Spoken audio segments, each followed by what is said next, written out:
returns as part of that. They're not making hundreds and thousands of % of returns, and they're winning hedge fund awards 2 years running. This is your monthly returns. So this is him. This is him. So like the last few years, what you can see, he started off really good. You can see he had a few really good months at the start back in 2015. But since then, -4, 20, 4, 8, 39. This is the top guy on the platform that's won them hedge fund awards. Look, over the last 4 or 5 years, what do you see? More red. Like small reds, but nothing crazy. It's just consistent. I would even point out a couple of things. Look at the summer months.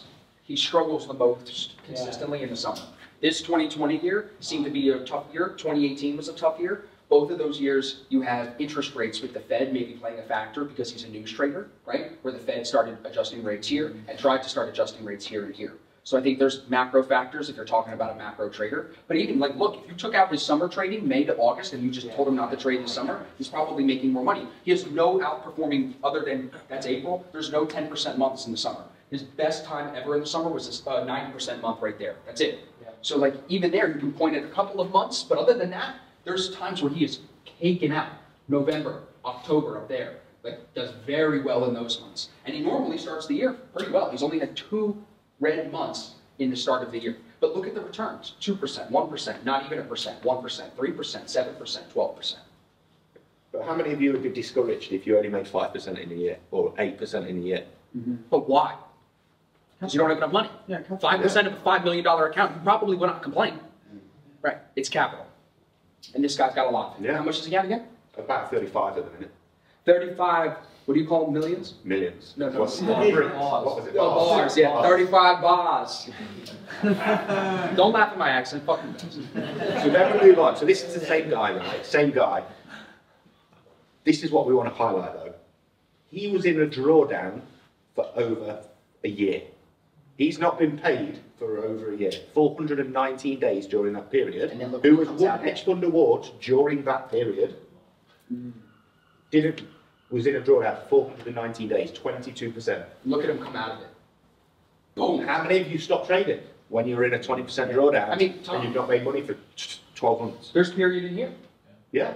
Where he made no money basically. Yeah. You know, so it's, again, it's not a straight up. It looks straight up if you smooth this line out, but even in here, he didn't make a ton of gains. It jumps here, it jumps here, and he's got these periods where he just crushes it. And I think that's really important to highlight. So here's the idea. Can you go 5 months without being paid? Which we're going to talk about multiple streams of income and stuff as the day goes on, because I think it's super important. It would be a disservice for us to stand up here who get paid to coach and teach other people trading and not talk about how that helps us trade better. But this is the essence of what we want to be aiming for. Cumulative return is what me and Tom really built this for. You'll go 4 months and make it all back in the 5th. So again, think about how long, or excuse me, think about how low bin rates and high risk reward strategies can impact this. I'll let Tom speak on that specifically, but what I take out of this, who's got the work ethic matched with the right discipline to stay locked in and get to month 5? January to May, what kind of person are you? Who's got the focus to define their year, not their month? Choose to judge me based on my end of year results, not my January results. But like you said, social media, bro, if you don't make money this week, you're a fucking loser. That's what social media makes you think. Meanwhile, you'd have a more stress-free life if you just focused on making money and trading your own way than comparing yourself to other people, which goes back to my word, allodoxophobia, curing that, right? We're breaking free. For me, it's a mindset shift, again, because how many of you go to work and get paid? Yeah, every day, yeah. Every time you go to work for a month in a regular job, you get paid. Unless you have a business. If you've got your own business, it's slightly different, yeah? So you've got that mindset. But this is no different from trading. You literally are showing up to work every day, doing everything right. Not only are you not getting paid, you're paying money to be there. And that is a mindset shift. There is no such thing as a regular income in trading. We've just seen one of the best who has won hedge fund awards not get paid for a year. So why are we any different? Why do I come in and think I'm going to get paid every single month from trading? Because your brain is wired to think, go to work, get my paycheck. Go to work, get my paycheck. In trading, you show up, you lose money, you better show up the same guy tomorrow, because if you show up different, you're probably going to lose more. Do you guys have experience with taking extended time off? Because I've come across, know a few traders that actually advocate for if your edges are playing out, taking 2-3 months out and coming back when you can be profitable. But there's no point in losing money when your edge doesn't work. Well, you've been around the Black Shirt Club when I think you were in when my dad passed and I didn't trade. I had a month where I had to go help my mom. The month I came back, I was super far behind on ASFX stuff. Didn't trade because my focus wasn't there. So that took me 2.5 months, but I came back and had 5% month. So I think I'm a big advocate for it, but it's not talked about enough, as it should be, like you said. And I would say on the other side of that, there's people who are up 5% in a month on the 13th day of the month, and they should not trade the rest of the month, but they won't stop because they're addicted, right? We all are. But then it's like discipline. Like he said a few minutes ago, hey, if this guy's up 2%, he stops. But none of us want to stop because you all want to make more money because this is what you think your future is in. But you have to really, if you really think your future is in trading, you have to have that long-term view. That's the best way to phrase it. It's the same with the statistics from ASFX funds where of all the winners. Yeah. And we got to, was it 2-3%? Was it they didn't trade? That's why we talked about that, because we all were a part of this very small percentage of traders in my Forex funds that saw more than 3 months of payouts. Most traders in my Forex funds, it was like 99 point something % did not see 3 months of payouts, yet all 3 of us did. So there was something different. And I think one of the difference makers is we all have other income streams helping us not feel stressed out if we have a bad trading day. It helps. There's a lot of traders that would be like, no, just keep trading, you'll be fine. That's, I think, like I said, that's a disservice to you guys as people that are trying to make money trading. You have to understand, as I mentioned before, working trading into your lifestyle so you can keep money coming in to deal with the drawdown is extremely important. I've had guys that have offered me money to trade, they wanted to quit their jobs and trade, and I tell them no to both things. Figure out how to trade while you still have income coming in, until you've got plenty saved up, plenty of other things coming in that are going to keep you on edge, which you guys are all starting to understand what the definition of on edge is, right? So this is James' stuff. I'll let James talk about this. Yeah, so as you can see, this is from September to now November 22nd, when I took this before I left for the UK. But this is on my personal trading account. I haven't been paid in 3 months from that personal trading account, right? At a 75% win rate. At a 75% win rate. I had a couple of days where I went on tilt, and that, as Vic knows quite well as well, and just in the wrong mindset. What happened was I put myself back down, right? I had a really good August, and then September came in. We had the my Forex funds thing. I had like a decent payout that was due, and just messed up, mindset. Lost a lot of capital with that as well. But this was, as I said, from my personal trading account. But I haven't been paid in 3 months from this. And the mental toll that outside factors from trading that can impact your performance is really, it can just take a massive toll. Like, as Orson was saying with his dad, I had some other things. I got engaged and everything in September as well. A lot of outside pressures can affect your mindset in actually how you come to this. It's good you didn't lose more money, because you probably could have lost more money. Oh, yeah. Everything going on. 100%. Well, I mean, if you're funded with my Forex funds and then you lose your funded accounts, plus he's got personal stuff, like, he's still a human. Yeah. I only knew to take time off when my dad passed, because I talked about this before. When I got into trading, before I did any of this shit, and I was trading with IML and all this bullshit, I had gotten so sick. I think because I was trying to be I was a DJ on the weekends to keep money coming in. I got pneumonia. I was out of trading for a week, and then the week after that, I just lost money. And it really showed me that, like, if you're not yourself, you will struggle. So when you have these external factors putting pressure on you, death, exciting things, whatever it is, you can't ignore it and just think you're going to be the same person that you were when you were crushing it all year. Life is changing. You have to respect that.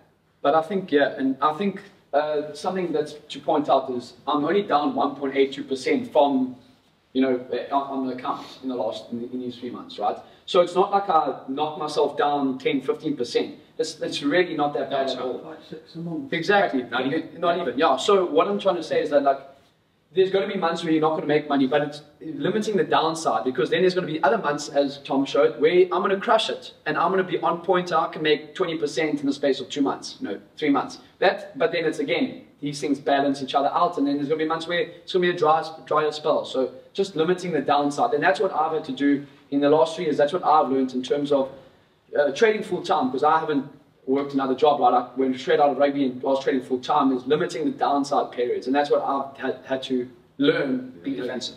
Being defensive, like Stockton just said, right? Like, he would look at you from the outside and maybe say, Bruce, with the my Forex funds losing, you're getting engaged, take the month off. Yeah. Like, when you're older, you might think like that. 100%. Yeah. Can I ask one question though? Yeah. What did you take away from that? Because you did have a 75% win rate, so were you just taking full losses? 2 days. Your winners 2 days. 2 days he 2 tilted. days. Yeah, 2 days. I Minus told 3%, minus Wow. 4%. Yeah. Gave it all back. Yeah, On Fridays. exactly. Yeah, tired during the week, man, stressed from other things in life, you know, sorting out engagement parties. I all yelled this at him, he stuff. probably didn't do good the other report cards. Yeah, yeah. So, but and like that happens, bro. You have to learn how to deal with those type of things. But these are the things that many traders won't speak about on social media because they don't want to look bad. But it's funny because if you talk about it like you did, it gets you the most attention It does, than anything yes, else. because everybody It's else relatable. here, yeah, everybody else here has had the exact same thing, but it's how you come back from it.